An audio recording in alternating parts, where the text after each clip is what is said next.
Hi everyone, Oliver here and welcome to this webinar by Mango Marketing. Now in this webinar we are focusing on one thing. We are focusing on the SEO for your product pages. Now just a little note to anyone watching, this webinar has been re-recorded because we are now we're re-recording for the people who didn't join live. We seem to have had a problem with the original file.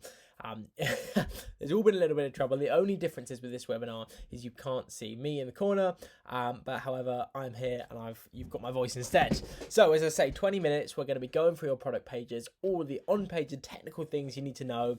Again, how have we come to this webinar? We've done this by auditing over 1,000 different e-commerce store product pages. And we found simple mistakes that people are making that are not that difficult to fix. So the main kind of aim with this webinar is to, in a short time, go over these problems and just make sure you're not making so many of the basic mistakes that so many e-commerce stores are making, and looking to avoid that. Now let's get things started. In 20 minutes, like I say, these are the points we're going to be covering. I'm going to be quite swift here, but any questions, send me an email, let me know. Let's start with a little brief introduction to SEO within e-commerce. So firstly, why are we holding this why are we holding this webinar? Like I said, I've kind of gone over this a bit already, but we've performed audits on multiple different e-commerce stores, and we want to provide you with a simple solution facing these online stores, and in particular their SEO. I thought this bit at the bottom is really important, and although it's quite an obvious point, I think it's good to kind of recap and go over. SEO for e-commerce is hard. It's the hardest type of SEO by a long way, and there's a multitude of reasons behind that. I mean, firstly, we have got like it says here, we've got product pages, content. We've got loads of competition when it comes to e-commerce. But the main reason is we've got the geographical targeting is most tricky. If you're setting up a window cleaning business in London, you can so easily, or an electric business somewhere in LA, you can so easily target these locations. It's not so easy with e-commerce because we're targeting, countries, possibly even worldwide. We're targeting everywhere. So that's what makes e-commerce SEO so hard. Okay, let's go through this now. Example of a product page right here, right off the back. I'm going to give you 20 seconds because I think it's all we've got time for, but have a look for as many on-page opportunities as you can find. Now, what I mean by that is essentially how many opportunities for SEO, how many places to kind of put content, how many, where are the opportunities for it to improve your SEO? So I'll give you one here as an example. This H1 header is an SEO opportunity. See how many more you can find. I'll give you 20 seconds.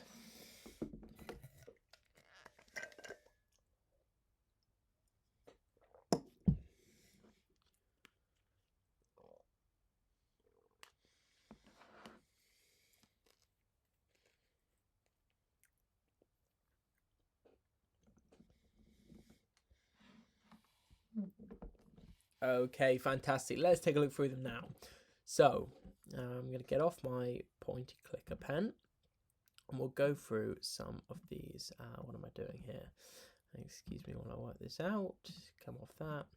Okay, so here's the on-page opportunities that I found. Firstly, like I already mentioned, that H1 header, the most crucial part of your on-page strategy and the page in general. The product description, of course, is here. A really big opportunity for us to start placing keywords, and obviously sometimes we do see people misuse this, so we're going to go over that later. Internal links, which we can see down here, I've really poorly already highlighted, but as I say, they are their internal links are links from one page on your site to another page on your site. We've got reviews up here, are part of something called schema markup. We will go over that later, but they can be really important for that. And of course, our image alt text. Now we're going to go over all of this stuff in a bit more detail. So let's get on with the next slide. Keyword research is something that's going to underpin all of your on-page SEO and super crucial. So the first thing we see is people misusing keywords and getting this first stage incorrect. So the first thing we want to do is go over this and kind of make it super clear and super simple how you can perform keyword research as an online store. First things first, the keyword process. We want you to start by brainstorming seed keywords. Now, this is something that people so often just forget. They skip it. They go straight to the tools. But before you get into that, brainstorm your seed keywords. So now I've given a little example down here. If you sell athletic shoes, your seed keyword might be running shoes, athletic footwear, and sports shoes. It's really simple. What do you sell? Bring out a paper and pen and start jotting some ideas down. Then once you've done that, you can come over to stage 2, which is about expanding with related keywords.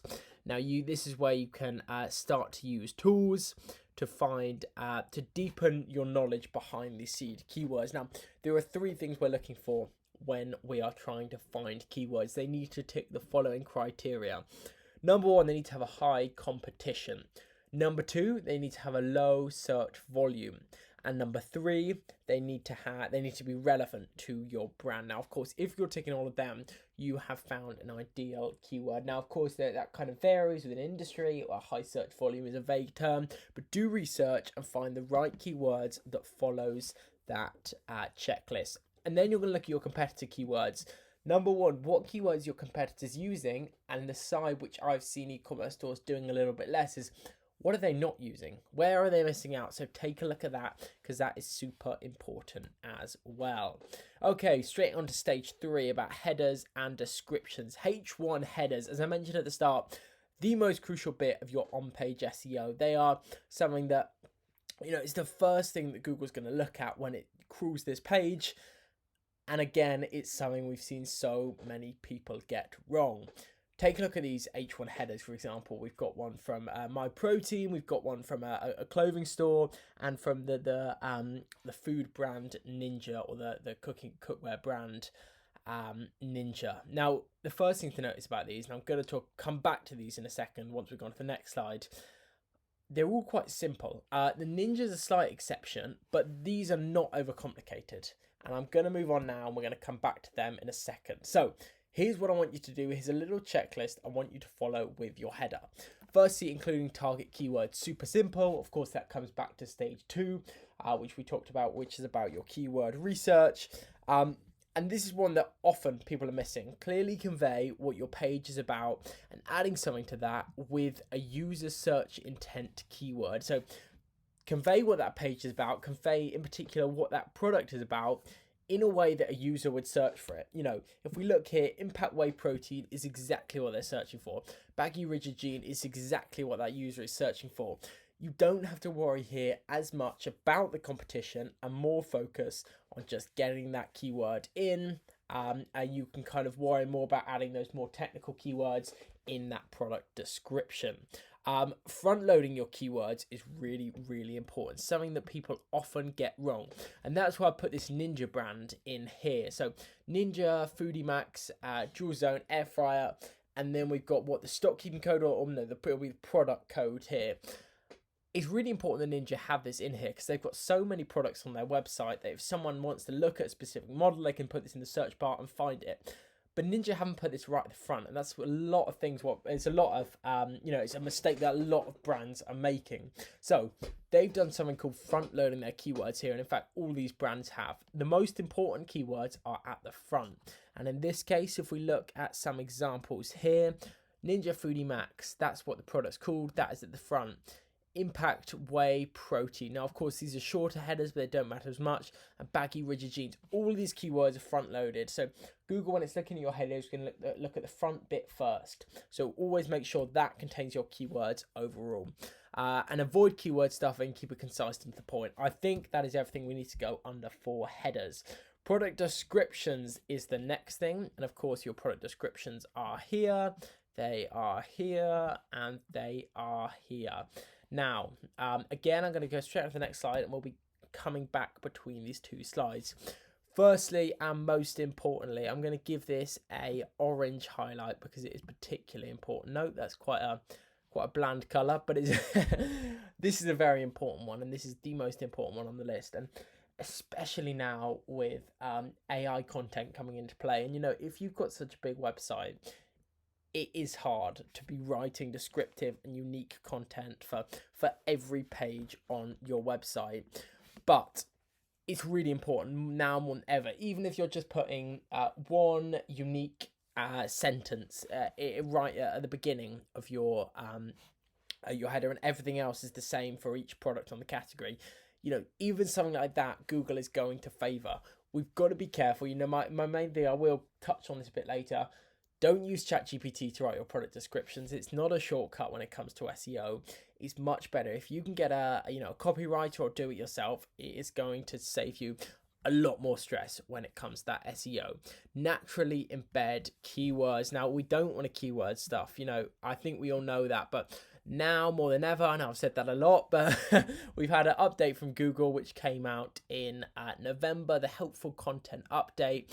It's cutting down on two things. It's cutting down on AI content, and it's also cutting down on keyword cramming. So the two no-nos at SEO at the moment are keyword cramming and AI content. So it's definitely something to avoid doing in your e-commerce store.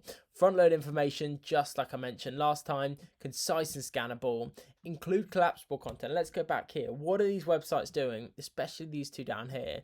This is collapsible. Google can still find all this content really nicely.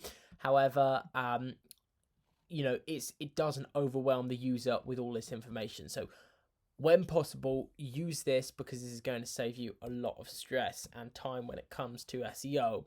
And keep it up to date. If these things in the products change, or something with Google changes, or you've added a product and this one's kind of changed its purpose slightly, change that when you can.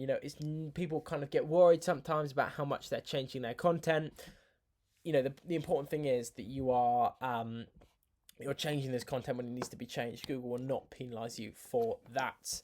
Okay, and on to our fourth section. This is other on-page content. Again, if we think about what we looked at in the start, we looked at the following. So we've looked at this one so far. We've looked at keyword research. We've looked at product titles and product descriptions. But the one I want to go over now are the following at the bottom. So we're going to go over some of these in slightly more detail. But we've got SEO-friendly URLs, which are shown in the starter one, image optimization, mobile friendliness, and internal linking.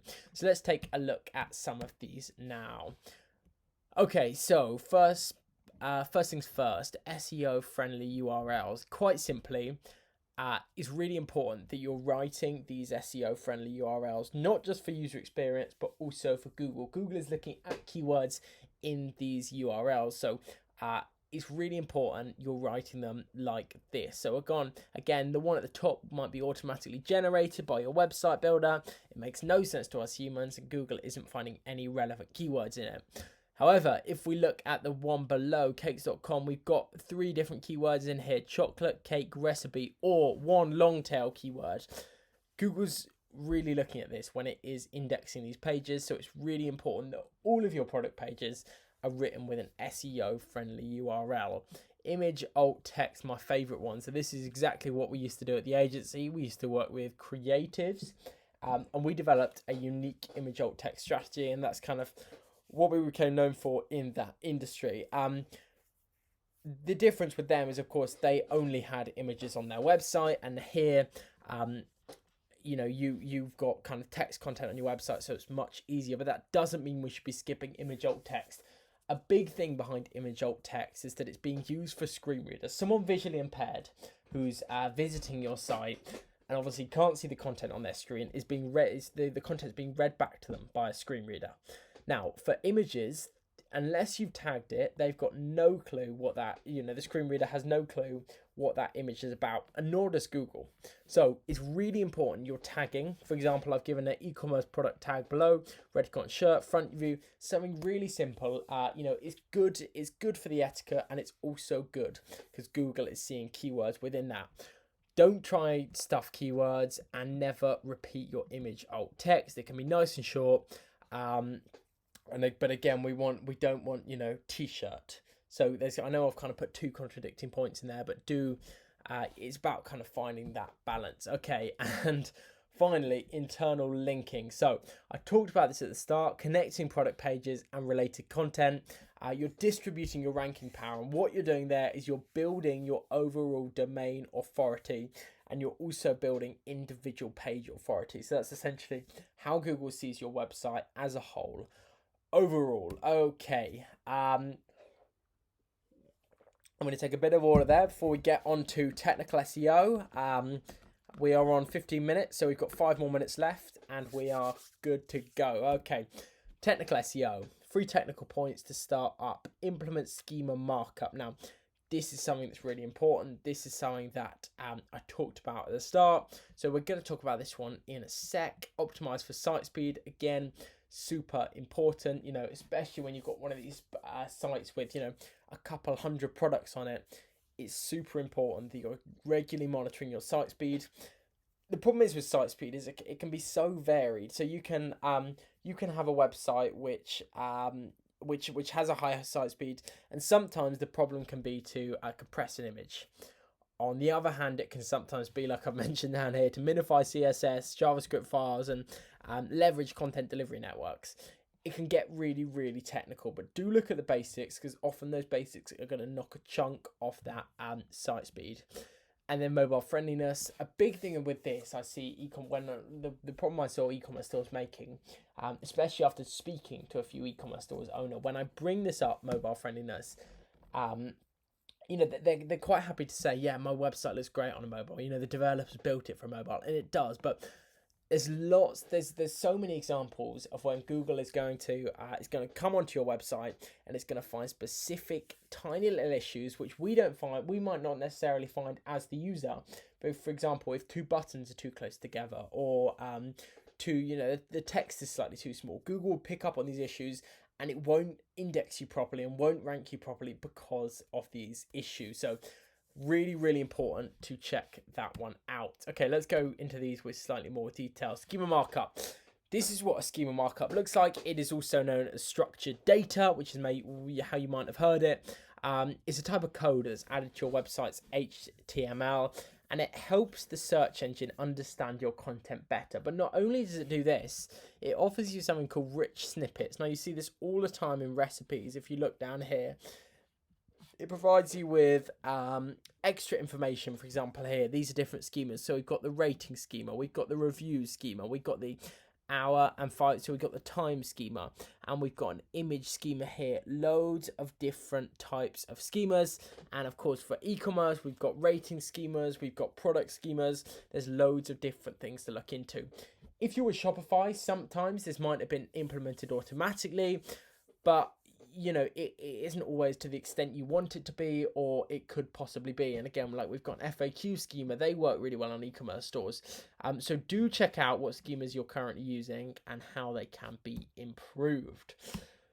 Okay, and number 6, we're going to talk about content. This is our final section. We're coming in at 18 minutes. Looking good for the 20-minute time mark, which I appreciate this has been very quick. So, please do rewatch some of these or ask me questions on anything, because always happy to go through a few bits. Have I skipped a slide? No, I haven't. Content is key. We all know this. This is a crucial fact in SEO, but especially when it comes to e-commerce. So I'm going to skip that, and I'm going to go onto our strategy. Here we've got for you a keyword content strategy, which you can use for e-commerce store, which is up to date, as of coming into March 2024, and is going to work compared to, these strategies are going to change every 3-4 months, because Google is constantly changing its guidelines. But for now and for the next, foreseeable year, this is going to work. So firstly, as we talked about C keywords at the start, you want to start by finding keywords to write topics about. Now, get your ideas from Google's FAQ. This is a great hack. I love this. If you search up your product onto Google, maybe you're selling makeup. I don't know that much about makeup, but for example, mascara. Let's say you're selling mascara. Now, if you go search up mascara into Google, it's going to give you loads of frequently asked questions. They are really valuable bits of content. So go into them, and the more you click, the more it will show you. Go onto the results page and see what kind of stuff it is recommending for you. Then you want to get writing. And again, original content is key here. Please do not use AI. And if you do, please do not copy it straight from the source and paste it in. It needs changing. AI content needs work. And Google, if it just sees you're copy and pasting AI content, what's it going to do? You know, my favorite quote when it comes to AI content is, why be bothered to, why should someone be bothered to read the content if someone hasn't been bothered to write it? Is really important, and it says it all. You know, it's so important here, and especially with Google's latest guidelines, that you are writing this content. It doesn't mean you can't use ChatGPT or an AI software to help. It just means you shouldn't fully rely on it. Keep it, like I say, keep it in your own style, keep it consistent, and keep it matching your brand identity. Overall, writing your content enables you to create a trusted and authoritative online presence, and that's something that Google is going to look at. You know, if you are writing AI content, it's going to decrease that domain authority, which is going to affect your whole site and all of those pages. Okay, and then it's about promotion and monitoring. We've gone slightly over to off-page SEO here, but it's really crucial. You're seeing what's working, you're monitoring it, you're promoting it, and you know, these backlinks are going to help build that domain authority, that page authority on that blog, and improve your SEO from that manner. Okay, that's everything I'm going to go through in this webinar today. I just want to bring you one more slide just to talk slightly more about something I haven't talked about yet, which is about me, what we do at Mango Marketing, and how we can help your e-commerce stores. Now, the main reason, or the main kind of strategy we use behind Mango Marketing is about building these unique strategies. So we found these to be super successful with our clients, and effectively we are building you timelines for your SEO strategy. This is an example of one here. Yours would be slightly more detailed, but you know what's going on at every single day of the project. You know, we've got people who lay out these timelines, and then we work with a partner agency who help to kind of ensure that this work is done to industry leading standards. So please do check out our website, mangoseo.co.uk, for more information on how we work. You can check out there some more about our SEO ranking guarantees and our custom online tool which helps you to monitor your results. Now that is everything from me today. Thank you so much for tuning in and rewatching this webinar. Again, my email will be oliver@mangoseo.co.uk. Check us out on Instagram at mangoseo.co.uk. Our website, I'm not going to repeat it again, mangoseo.co.uk. And then for any general inquiries, please do go to contact@mangoseo.co.uk. And again, just a little note there, get the first 3 months of your timeline presented to you for free. We can present these to you on a call. We will tell you how they're going to work. And of course, these timelines are based off audits on your website. So everyone's timeline is unique. Anyway, thank you so much for tuning into this webinar. I really hope this has been useful for you. Thank you to everyone who's helped me put this webinar together and audit all these sites. And again, email me, oliver@mangoseo.co.uk, for any further questions. Thank you so much. Have a great day. I appreciate it. Cheers.